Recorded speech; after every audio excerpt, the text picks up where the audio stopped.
หิวก็จะอดเอาดื่มน้ำก่อน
ตื่นแจ้งแล้ว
สบายดี FC เบิร์ดสุขูสุคนแล้วก็สบายดีตอนเสาร์อีกด้วยคืนนี้เขาก็นอนเที่ยงให้ตื่นขึ้นมาก็ใส่ส่งเสื้อลงไปปลูกข้าวเพราะว่า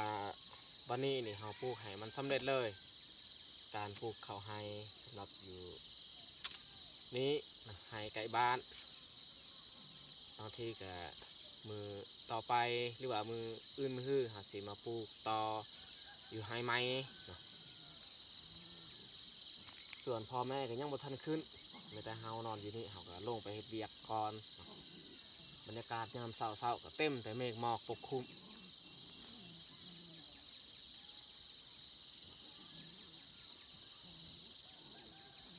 ถ้าว่าเฮาอยู่บ้านนี่ซ้ำนี้นี่เฮาก็ตื่นคือกันแต่ว่าเฮาก็ยังได้ล้างหน้าล้างตาแต่ว่าขึ้นมาอยู่เทิงไห้นี้เฮาบ่ได้ล้างหน้าเลยตื่นมาก็มีแต่ใส่ทรงเสื้อลงไปเฮ็ดเวียกเมื่อแม่ได้เอาเขามาจากบ้านเราก็ต้อง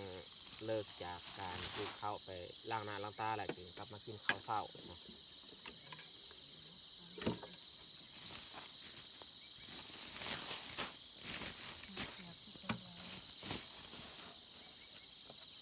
ข้าวที่เราจะปลูกก็อยู่ในกระสอบนี่แหละ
ชิวแห้งหรือยานี่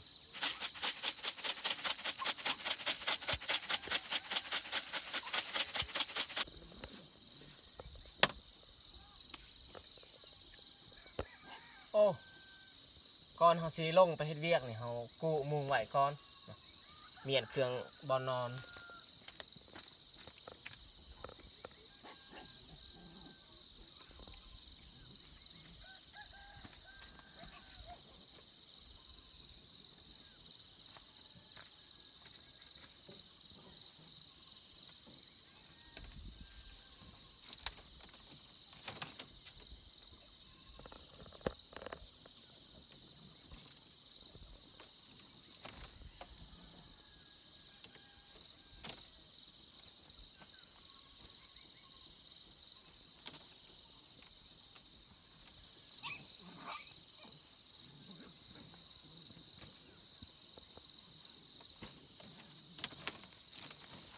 กระเป๋ายัดอันนั้นผ้าห่มมุ้ง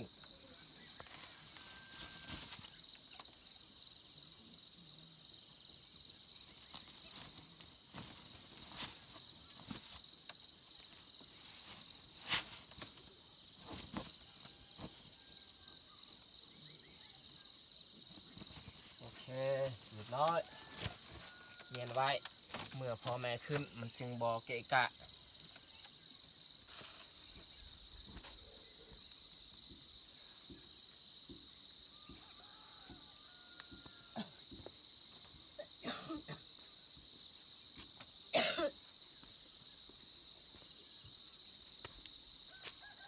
มันเป็นกระเวยังทักทายเป็นกล่องอะไรต่าง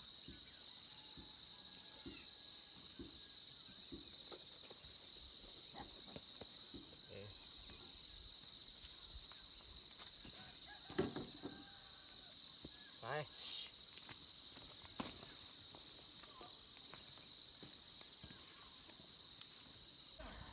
เอาย่างลงไปซักเข่าแต่ลุ่มพุ่นเบื้องนี้นี่เราซักแล้วนี่ครั้งนี้มาซักต่อครั้งนี้อีกซักขึ้นเทิงเลย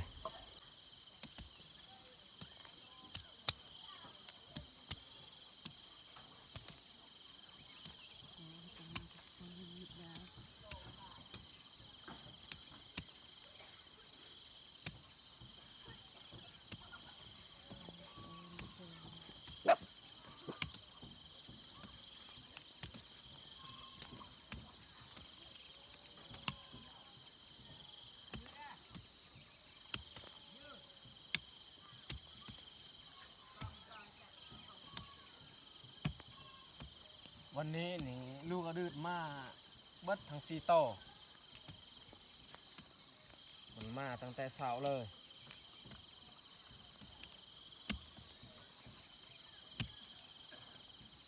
อดืดหนึ่งบ่ยอมมาง่ายๆดอกอดืดเพราะว่าแม่ยังบ่ทันขึ้นให้สลายดืดนี่มันนำแม่ตลอด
คือตอนนี้พวกเฮาก็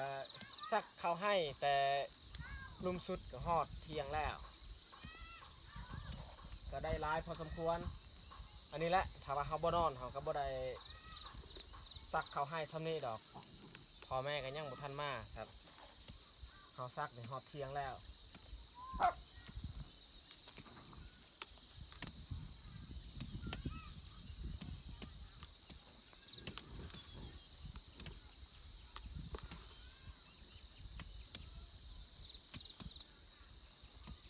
ผมเพื่อให้อุณหภูมิ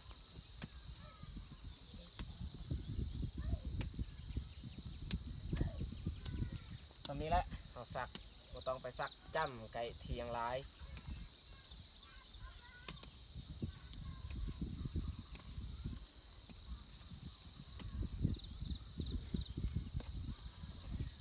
บางที่นี่เฮา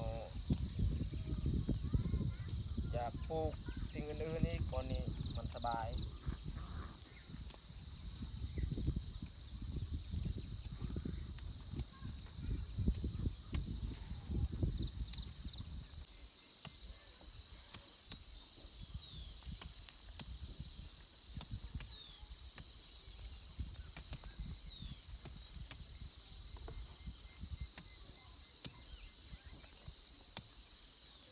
เฮาซักเขาให้ก็ได้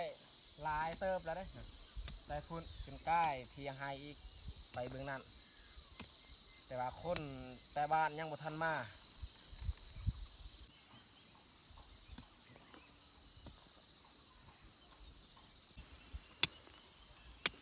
ดินเบื้องนี้นี่ปนหินนี่คือบนนี้นี่หินหลาย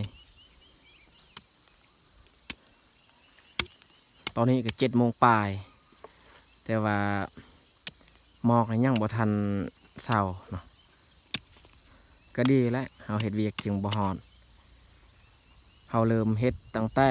6 โมงเมื่อกี้นี่6 โมงยังตอนนี้7 โมงปลายชั่วโมงปลายแหละเฮาเฮ็ดเวียก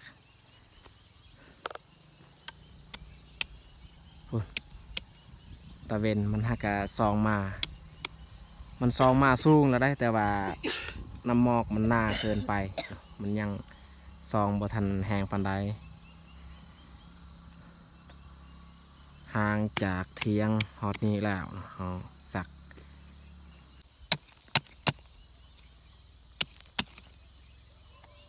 บอนที่ในนี้แหละเฮาสักเข้าค่อนข้างยากต้องได้ซับหลายครั้งเนาะก่อนเฮาจะป้อนลงเข้า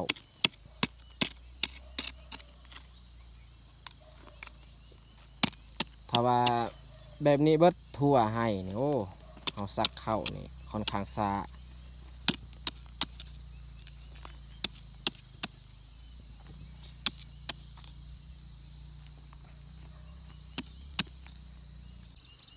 บอนนี้ถ้าว่าเฮาได้ปลูกข้าวนี่งามเนาะเพราะว่าเฟืองมันเน่าแล้วบอนนี้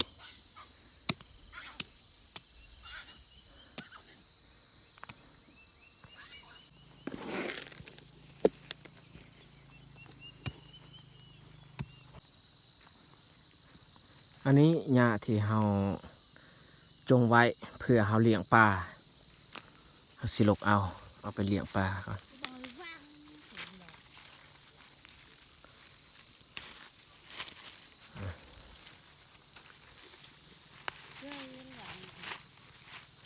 เอาสำนี้ก่อน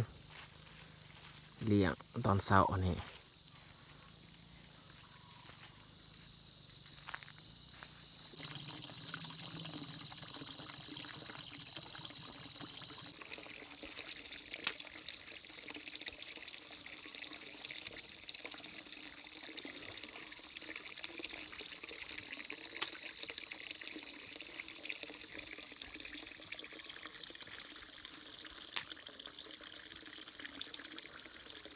เมื่อวานนี้เขาก็ได้โยนไว้แล้วมันกินเบิดอันนี้มาโยนใหม่อีกแต่ว่าตอนเขาโยนอันนี้มันบ่กินง่ายเนาะเขาจะบ่เห็น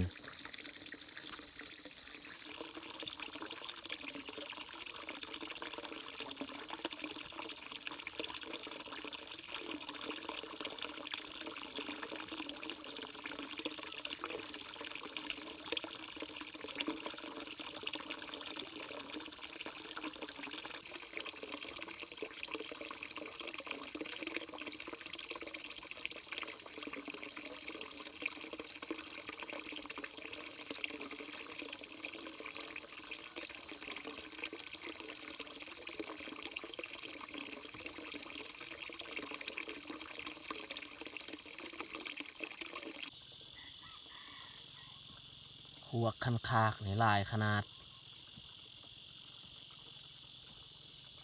ปีนี้แหละคันคากมาไข่อยู่ในหนองเฮาปีกายนี่บ่เห็น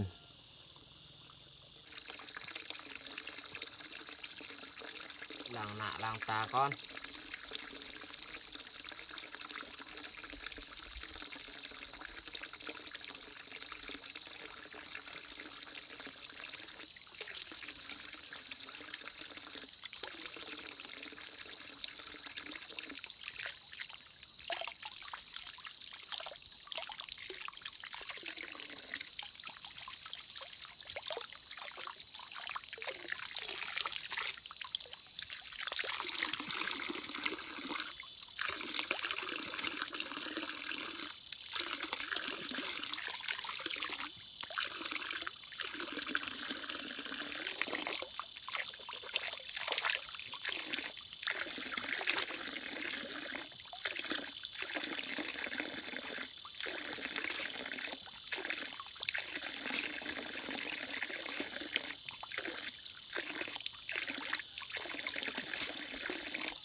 8 โมงยังแดดก็ซองมาแล้ว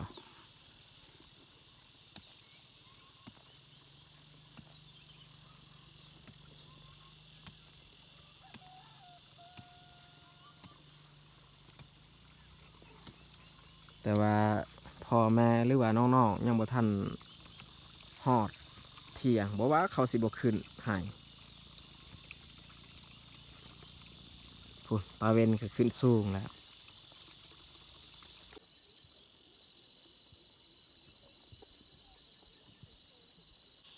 ตอนนี้ก็8 โมงปลายเนาะแดดก็แห้งแล้ว แต่บ่เห็น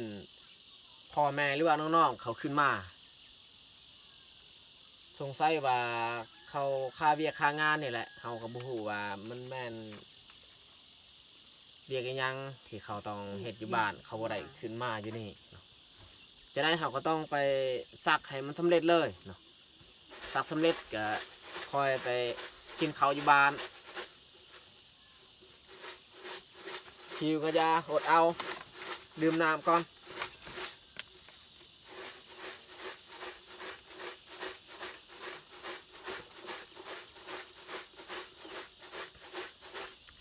ปกตินี่8 โมงมาแล้ว หรือว่า7 โมงปลายเขาก็มาฮอดอยู่นี่แหละปกติแต่ว่านี่จนฮอด8 โมงปลายเขายังบ่มา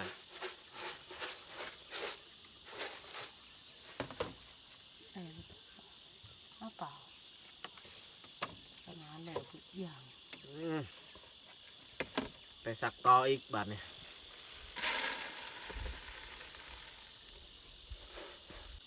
อันนี้ก็น่าจะได้ประมาณ9 โมง 10 โมงมันจึงแล้ว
มันแดดแห้งเอาหมวกมาใส่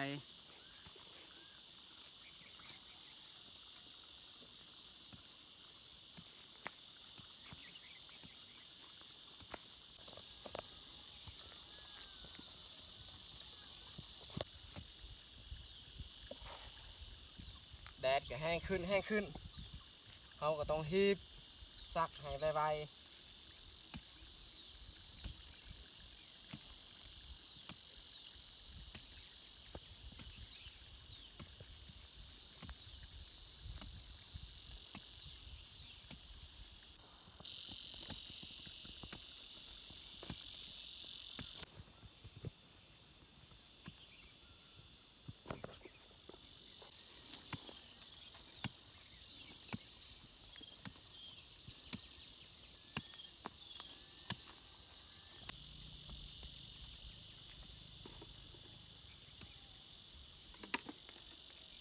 อยู่เทิงอันนี้ก็เขาซักแล้วแต่ว่าสำเร็จเสร็จสิ้นการปลูกข้าวไห้สำหรับอยู่นี่ตอนนี้ก็เวลา9 โมงปลายบางกี้นี่เขาคิดว่าฮอด10 โมงแต่ว่าบ่ฮอด10 โมงเพราะว่าเขาก็เร่งแน่เนาะอากาศก็เริ่มแดดแห้งพอดีแล้วเลยบ่ฮู้ว่าพ่อแม่เขาคาเวียกอิหยังเขาบ่ได้ขึ้นมาให้วันนี้เพราะว่าบ่มีโทรศัพท์บ่มีสัญญาณเขาก็บ่จักสิโทรสิบอกแต่ซักเขาให้แล้วก็พากันกลับนี่แหละกินข้าวอยู่บ้าน